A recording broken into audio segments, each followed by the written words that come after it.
Assalamualaikum warahmatullahi wabarakatuh. Pada kesempatan ini, saya akan sampaikan materi yang akan terkait dengan mata kuliah Studio Desain Arsitektur 2. Dalam hal ini adalah tentang BIM yang dalam hal pemanfaatannya atau kaitannya dalam kolaborasi dan parametric modeling.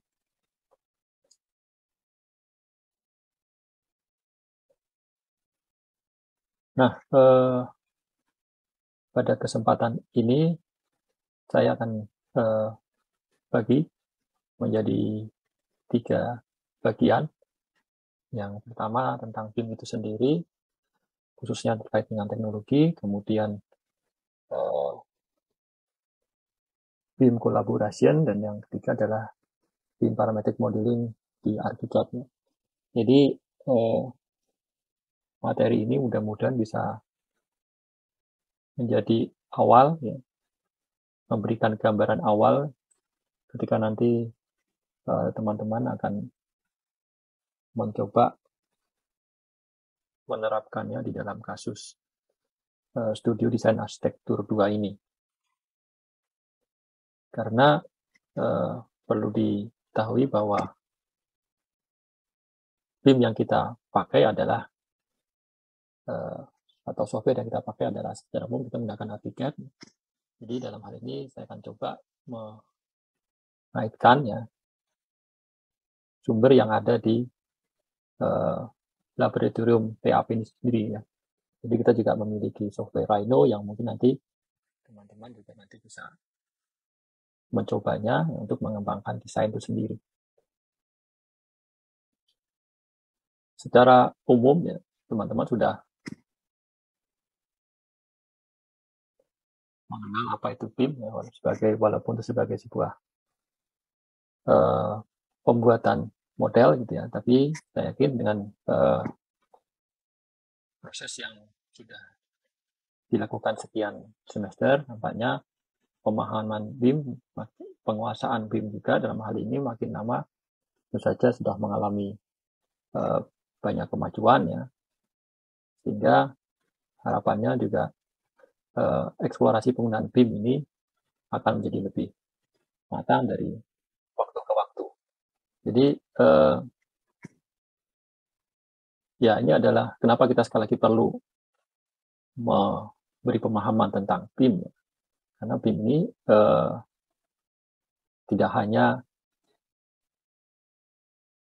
software yang bekerja atau dijalankan hanya pada satu tahap saja gitu, ya, tapi dia meliputi rangka yang cukup panjang, mulai dari desain sampai dengan konstruksi.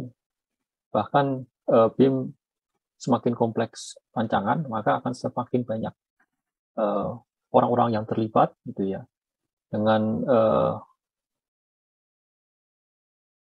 ya saja berbagai tahapan yang panjang itu menjadi konseptual sampai dengan bangunan itu sendiri selesai gitu, ya. Bahkan nanti ketika kita perlu melakukan evaluasi sendiri. Jadi banyak pihak, banyak multidisiplin gitu, ya. Ada tahapan yang panjang yang itu semua kita perlu berperan besar, ya, dengan tanggung jawab kita sebagai disiplin yang kita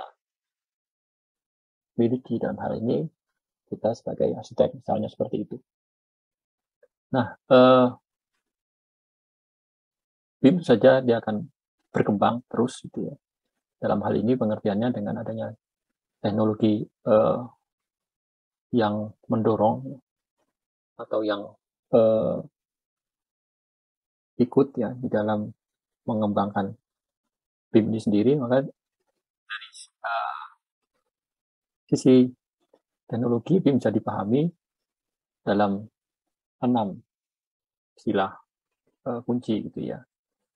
Jadi ada smart data model, ada model data gitu, ya, ada clash detection, kemudian BIM sebagai level and BIM dimension, ya, kemudian ada parametric design, dan juga ada computational design.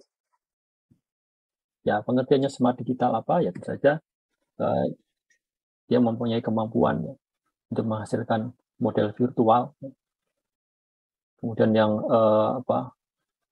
bisa memberikan informasi mengenai elemen-elemen apa yang disusun gitu ya, sehingga kita juga bisa punya bayangan bagaimana wujud bangunan itu nanti ketika akan jadi gitu ya.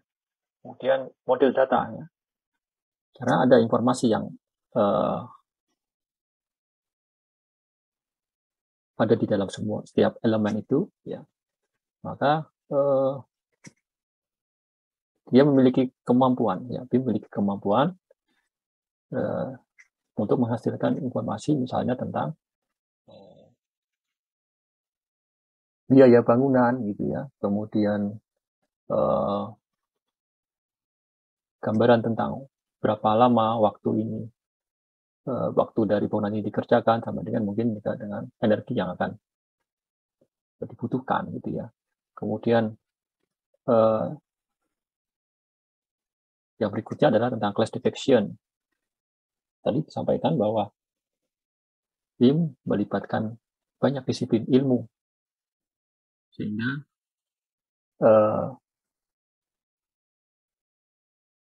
adanya tuntutan pekerjaan yang harus efisien ya, dan hemat waktu, sehingga BIM memungkinkan untuk dikerjakan tidak dalam satu tempat. Misalnya ada arsitek di dalam satu sisi, ada struktur di satu sisi, dan ada ahli mechanical, electrical, dan plumbing di sisi yang lain. Ya, kelompok ini bisa bekerja di masing-masing tempatnya dan tidak terkumpul dalam satu ruang fisik gitu ya. Nah, tentu saja pekerjaan yang dilakukan secara terpisah bisa memungkinkan adanya masalah ya ketika elemen-elemen itu digabungkan. Nah, BIM memberikan solusi ya, dengan adanya class detection ya, sehingga antara selubung bangunan, antara interior, antara struktur dan utilitas itu bisa diantisipasi ya, sebelumnya untuk menghindari adanya ketidaksinkronan antara elemen-elemen itu dengan adanya class detection.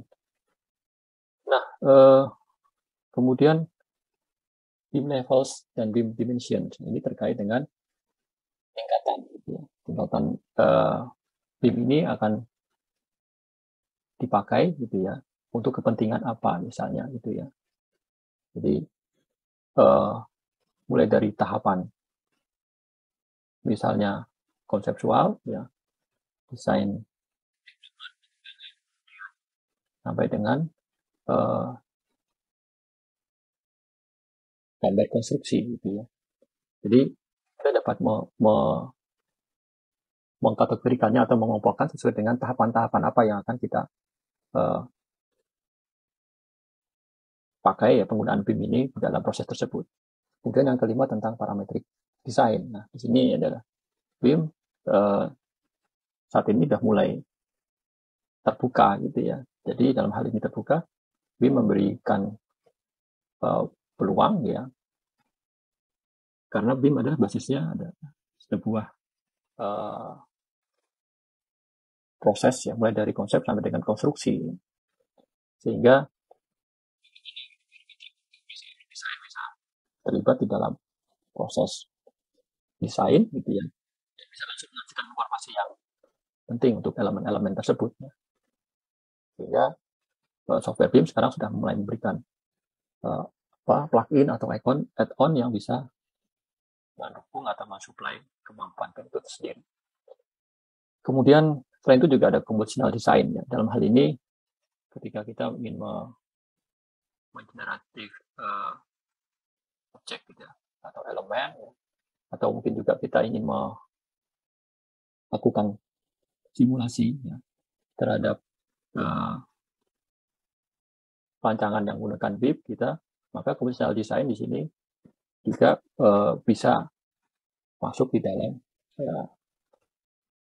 secara simultan dengan software BIM tersebut. Jadi tidak hal yang sifatnya terpisah. Jadi secara beriringan proses itu bisa diperkaya ya, mulai dari kemampuan dari kinerja bangunannya ya, sampai dengan elemen-elemen ataupun komponen-komponen material yang akan tersusun untuk menjadi sebuah rancangan yang baik, misalnya seperti itu. Nah, itu adalah gambaran 6 kunci gitu ya, BIM teknologi yang kita tentu saja tidak perlu khawatir gitu ya, bahwa BIM nanti akan menghasilkan sebuah rancangan yang tidak berkembang sendiri. Nanti akan di aplikasi yang menunjukkan bahwa software BIM juga sudah mulai sudah banyak ya yang mudah terkoneksi dengan software-software untuk mengembangkan desain. Nah, ya kenapa gitu ya? Ini salah satu gambaran tadi tentang BIM sendiri gitu ya. Jadi BIM dianggap sebagai sebuah smart object gitu ya. Masih ada informasi gitu ya. Jadi ada geometri, ada data. Selalu seperti itu, di mana keduanya itu bisa saling bolak-balik gitu ya, atau sebut parameter gitu ya. Jadi kalau kita edit geometrinya di layar itu, kita tarik atau kita pull atau kita push gitu ya, maka angka-angka ini juga akan berubah gitu ya. Ataupun sebaliknya ya, ketika data itu di angka-angka ini dirubah, maka juga geometrinya akan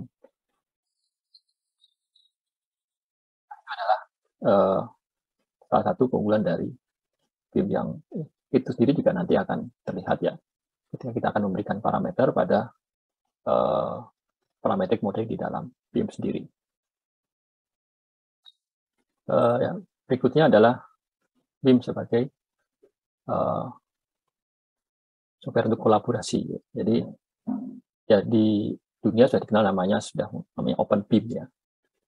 Jadi software-software BIM yang populer mereka sudah macam ArchiCAD, Revit, mereka sudah bekerja pada Open BIM. Karena banyak sekali orang yang terlibat di dalam sebuah proyek bangunan dengan latar belakang yang macam-macam, dengan alat yang macam-macam gitu ya. Yang semuanya itu harus bisa diakomodasi gitu ya. Jadi Open BIM tidak membatasi setiap disiplin ilmu atau individu untuk menggunakan software tertentu. Ya. Justru Open BIM adalah membuka untuk siapa saja yang punya sesuai dengan keahliannya menggunakan apapun softwarenya, yang itu nanti bisa dikolaborasikan atau digabungkan ya, dengan prinsip-prinsip Open BIM ini gitu ya. Bagaimana kita bisa berkolaborasi dalam desain gitu ya, sampai dengan mewujudkannya, sampai dengan mengoperasikan bangunan itu gitu ya. Jadi tidak perlu khawatir ya di dalam kita menggunakan memilih BIM gitu ya, apapun softwarenya, juga BIM bisa nanti menyatukan. Gitu. Ada prinsip-prinsip ini yang nanti akan menyatukan gitu ya beberapa tools atau beberapa software yang digunakan oleh masing-masing disiplin ilmu tersebut. Nah, kalau di ArchiCAD gitu ya, seperti mana kita pakai selama ini, ya, kita bisa menggunakan yang namanya BIM Cloud ya, untuk menginteraksikan antar beberapa user juga gitu ya, melalui internet. Jadi kalau di satu ruang gitu ya, kita menggunakan local network gitu ya. Jadi ada satu komputer khusus software, kemudian ada penggunanya, ada aturan-aturannya, kemudian apa proyeknya, ada manajernya, kemudian ada beberapa user yang tergabung ya, bisa sampai jumlah tergantung dengan proyeknya gitu ya. Artinya kita pun juga dengan apabila kemampuan internet juga itu mencukupi, kita bisa melakukannya lewat internet ya, tidak langsung melalui jaringan. Itu kalau catatannya kemampuan internetnya baik, tapi kalau tidak ya memang karena BIM sendiri pada dasarnya mempunyai tidak hanya modelingnya yang saja, tapi juga informasinya yang banyak ya, sehingga memang dibutuhkan koneksi yang baik ya untuk bisa memadukan atau mengkolaborasikan beberapa individu. Ini adalah satu contoh ya arsitek teamwork ya, untuk khusus semuanya arsitek gitu ya. Nah, ini adalah salah satu contoh ya penerapan Open BIM gitu ya. Ya mungkin ini nanti kalau akan kita coba pakai di ADS2 ini gitu ya. Dalam hal ini sebagai authoring software. Jadi software yang memadukan. Jadi adalah ini salah satu event gitu ya, sayembara. Jadi yang berlangsung selama 48 jam gitu ya. Jadi dari seluruh dunia ikut jadi ada semacam sayembara namanya New International Convention Center for Sydney gitu ya. Nah, jadi partisipan ini bekerja secara virtual ya. Jadi secara virtual dan nah ini lebih dari 40 negara yang terdiri dari 19 tim. Jadi bagaimana kolaborasi beberapa orang dalam satu tim itu saja gitu ya. Dalam waktu 48 jam ya untuk mencoba mencoba mendesain gitu ya sebuah bangunan. Dan pemenangnya adalah ini ada arsitek dari Australia, Rise Dubney, dan Obayashi Corporation dari Jepang gitu ya. Jadi mereka menangkan ini jadi design and drama and excitement at the Sydney Live Event gitu ya. Jadi ini kompetisi BIM gitu ya, desain lah, tapi basisnya adalah BIM selama 48 jam gitu ya. Ini kalau mau akan dikaitkan dengan hackathon itu sendiri. Nah, ini adalah skema bagaimana kolaborasi ini terjadi pada event sayembara ini. Jadi kita lihat ya, kalau dari kegiatan ini para tim yang terlibat ya, mereka menggunakan lebih dari 10 jenis software gitu ya. Jadi yang di Australia mereka menggunakan SketchUp, Solibri, Rhinoceros, Dropbox, dan di Tokyo mereka menggunakan Obayashi Kuroshima menggunakan Flow Designer, Cutwell, Midas, Tekla, dan Navisworks. Jadi dan hal ini ArchiCAD digunakan sebagai authoring tool ya. Jadi untuk mengkomunikasikan, jadi alat yang dijadikan untuk mengkomunikasikan beberapa jenis software yang dipakai oleh kedua tim tersebut. Contohnya di sini ya. Jadi ini authoring model by ArchiCAD on Teamwork. Jadi semuanya berkumpul di sini. Mencoba menggunakan Navisworks, kemudian Tekla, Midas, gitu dan seterusnya. Kemudian Sydney menggunakan SketchUp, Solibri dan seterusnya gitu ya. Nah, kemudian bagaimana cara jadi yang di Jepang ini sebagai engineer-nya dengan arsiteknya yang ada di Australia. Jadi ada BIM server di sini yang di mana kalau kita perhatikan gitu ya, informasi ini berjalan dua arah gitu ya, bolak-balik gitu ya. Jadi kalau arsiteknya ini melakukan satu perubahan, ya, maka yang engineer di Jepang dia bisa langsung juga mengambil informasi yang sama gitu ya, informasi yang mempunyai prinsip yang sama dengan standar tertentu. Dalam hal ini adalah kalau kita perhatikan untuk yang di Jepang ya, mereka memadukan datanya dengan data yang berdasarkan IFC gitu ya. Nah, kita lihat panahnya ini kan secara umum mereka bekerja dalam dua arah ya. Jadi secara simultan bahwa pekerjaan ini bisa digabungkan, disatukan dengan menggunakan ArchiCAD Teamwork gitu ya sebagai authoring software untuk mengkomunikasikan beberapa banyak software gitu ya. Ya artinya contoh yang sebelumnya tadi gitu ya.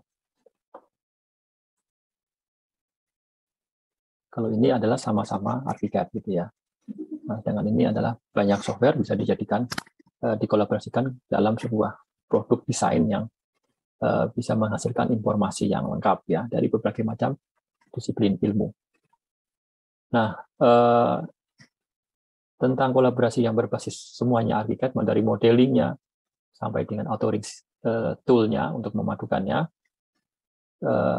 ini adalah satu contoh yang coba dipraktekkan pada mata kuliah BIM praktek profesi arsitek ya di PPAR. Jadi di situ dibagi beberapa, ada satu lahan yang dibuat beberapa proyek, ya masing-masing proyek dikerjakan oleh 3 orang gitu ya.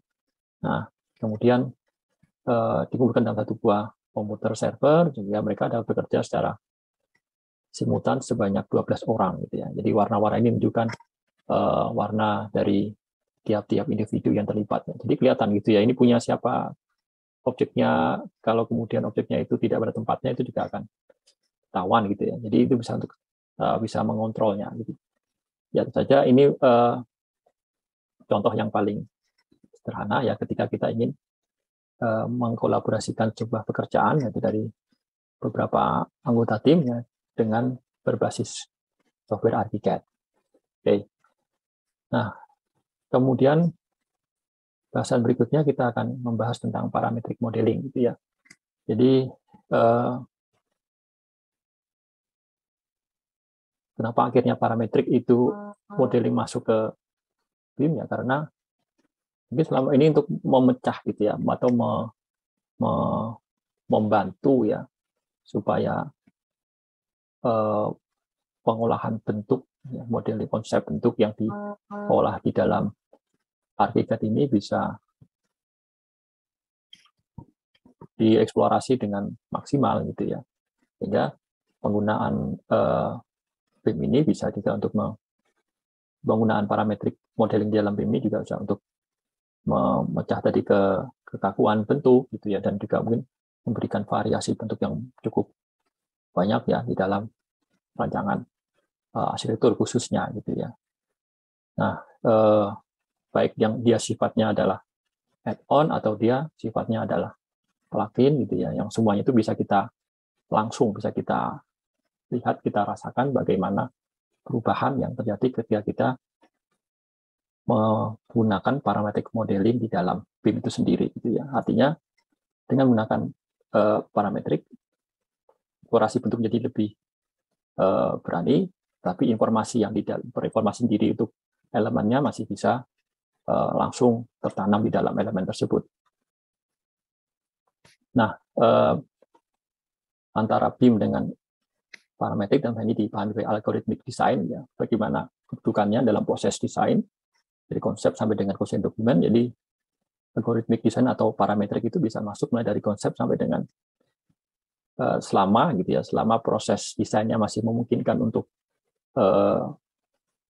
berubah atau bentuk itu masih bisa berubah, maka parametrik masih bisa terlibat di situ gitu ya. Tentu saja kalau sudah sampai final construction document, tidak ikut sampai dengan ke sana gitu ya. Nah, jadi dari sini kita bisa lihat gitu ya, bahwa parametrik memiliki peluang yang cukup luas ya, dari tahapan desain yang cukup panjang ini untuk memberikan improvisasi atau alternatif bentuk ya di dalam sebuah rancangan. Nah, bagaimana dengan parametric modeling di ArchiCAD ya? Jadi di ArchiCAD ada 2 gitu ya. Yang pertama terkoneksi dengan software luar, dalam hal ini Rhinoceros gitu ya, atau Grasshopper ya, yang disebut dengan the Grasshopper ArchiCAD Live Connection gitu ya. Jadi dari skemanya kita bisa melihat ya, bahwa ini adalah hubungan yang hidup gitu ya. Jadi kalau kita mengubah parameter di Grasshopper, maka ArchiCAD-nya juga tampilannya akan berubah gitu ya. Ini yang sifatnya dari luar gitu ya, dari luar software ArchiCAD sendiri. Nanti teman-teman bisa download gitu ya, bisa pilih sesuai dengan versinya, kemudian dicoba dikoneksikan. Kemudian di lab juga sudah ada Rhinoceros, jadi itu bisa dicoba gitu ya, untuk bagaimana Grasshopper ini dan ArchiCAD bisa terkoneksi secara langsung gitu ya. Nanti akan saya tunjukkan contohnya. Nah, ini contoh yang saya buat gitu ya. Jadi ada Rhino series sebelah kiri, kemudian ArchiCAD. Nah, jadi kalau kita mengubah parameter di sini gitu ya, maka akan secara otomatis kita bisa melihat hasil yang terjadi di dalam ArchiCAD gitu ya. Jadi ini ada dua buah software yang bekerja secara simultan, secara langsung gitu ya. Kemudian yang kedua adalah built-in parametric design tool yang ada di ArchiCAD, namanya ParamO gitu ya. Ini memiliki kemiripan ya, walaupun tidak se advance Rhino atau Grasshopper, tapi ini sudah cukup ya untuk mengawali kita memahami bagaimana parametrik itu bekerja pada BIM gitu ya.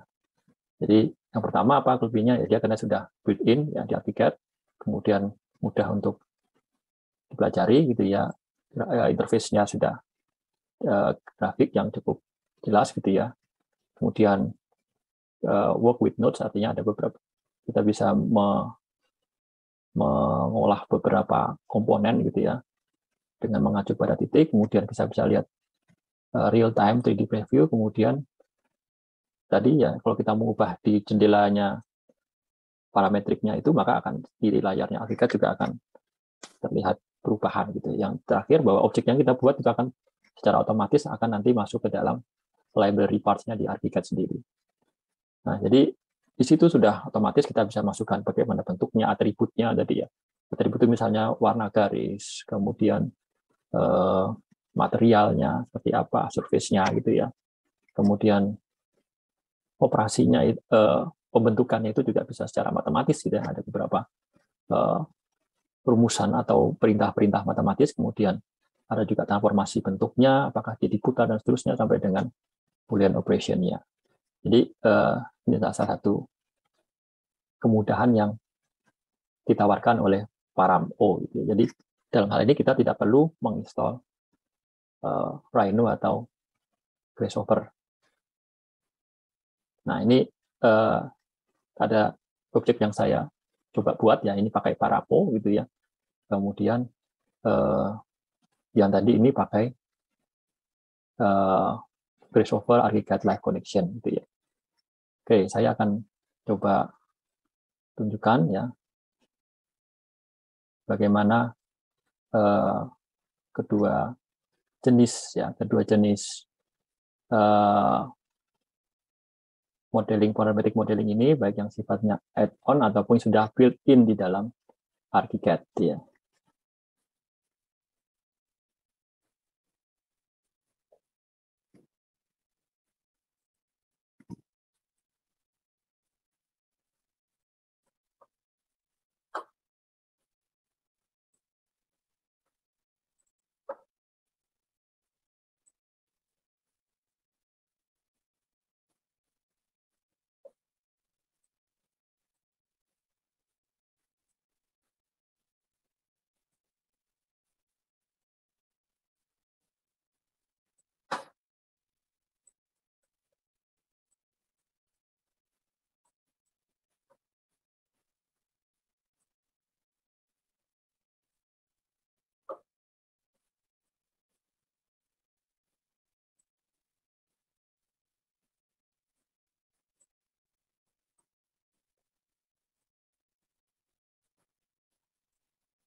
Oke ya, jadi yang ini adalah jendelanya Rhino, ini adalah plugin-nya, serius gitu ya.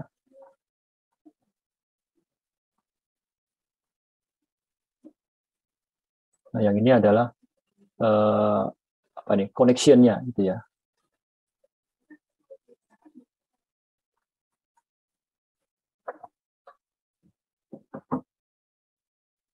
Nah, ini kita bisa lihat gitu ya. Kalau ini kita apa namanya? Kita geser, nah jumlah lantainya kita rubah misalkan gitu ya. Maka yang di sebelah kanan pun akan berubah gitu ya. Ini adalah contoh live connection yang ada di apa namanya di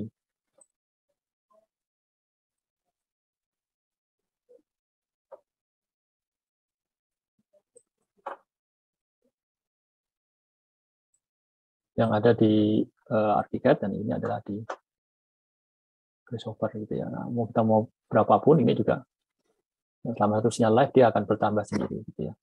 Nah, ini adalah salah satu contoh penggunaan dari Rhino dan Grasshopper connection. Nah, kemudian kita tutup, kemudian kita coba kita tutup dulu paletnya.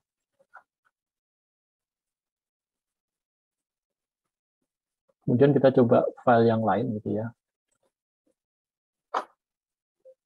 Dalam hal ini adalah kita mencoba Param-O gitu ya. Bagaimana Param-O itu bekerja di dalam ArchiCAD-nya. Jadi teman-teman nanti bisa langsung pakai update-nya ya. Jadi secara otomatis maka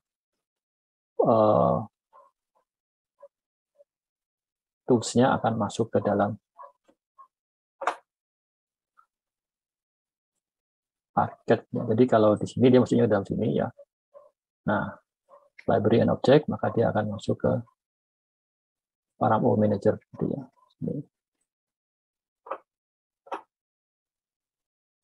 Oke, coba kita buka di library yang pernah dibuat, contohnya.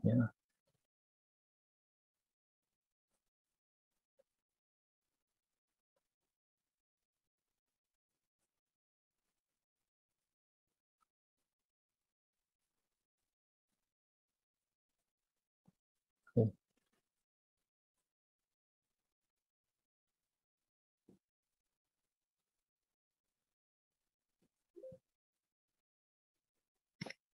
Nah, ini adalah contoh penggunaan Param-O yang sudah dicoba gitu ya.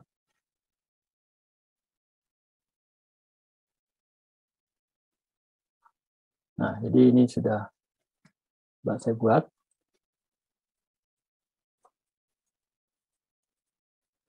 Kita masuk ke sini ya. Kemudian kita masuk libraries and object. Di sini ada object lab. Nah, jadi dia akan muncul seperti ini, kotak seperti ini. Kita bisa atur gitu ya. Dan ini kan ini box kotak ya. Kalau ini misalnya saya apa namanya, kita rubah tebalnya juga dia bisa gitu ya.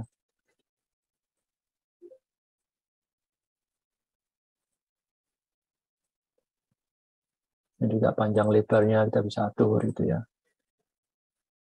Kan kalau kita ingin coba mengganti objek ini blok, saya ganti saya dengan which ini ya. Nah,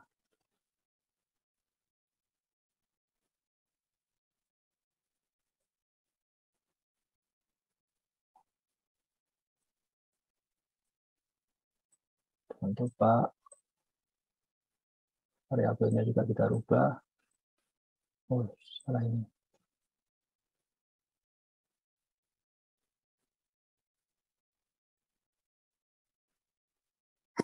Nah, ini kalau ini saya hapus, nah, jadi otomatis akan dengan parameter yang tetap berubah objeknya, dia bisa gitu ya. Nah, ini ya silakan nanti teman-teman kalau ingin mengganti apa materialnya gitu ya, nanti bisa dicoba gitu ya. Di kasus ADS2 gitu ya, menggunakan memanfaatkan Param-O ini. Oke, saya kira itu ya untuk perkenalan atau untuk pemahaman materi tentang BIM untuk kolaborasi ataupun untuk parametric modeling. Demikian, terima kasih. Wassalamualaikum warahmatullahi wabarakatuh.